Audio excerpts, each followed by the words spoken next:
The Richest Man in Babylon is a classic book written by George S. Clason in 1926. The book is a collection of parables set in ancient Babylon, which is known for its wealth and prosperity.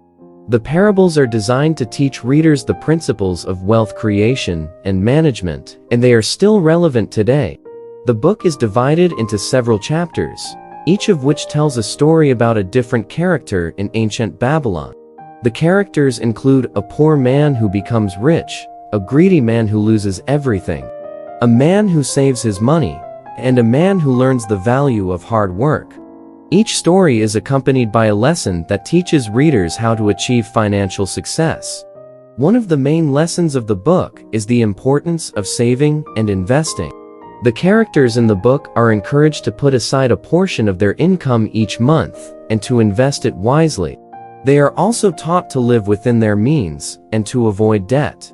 By following these principles, the characters are able to build wealth over time.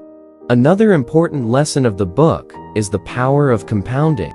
The characters are encouraged to invest their money in assets that will appreciate over time, such as real estate or businesses.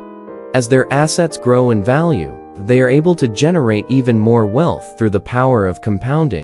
The book also emphasizes the importance of education and self-improvement. The characters are encouraged to constantly learn and to seek out opportunities for personal and professional growth. By doing so, they are able to increase their earning potential and to achieve greater financial success. Overall, The Richest Man in Babylon is a timeless classic that provides valuable lessons on wealth creation and management. The book is easy to read and understand, and the principles it teaches are still relevant today. Whether you are just starting out on your financial journey or are looking to improve your financial situation, this book is a must-read.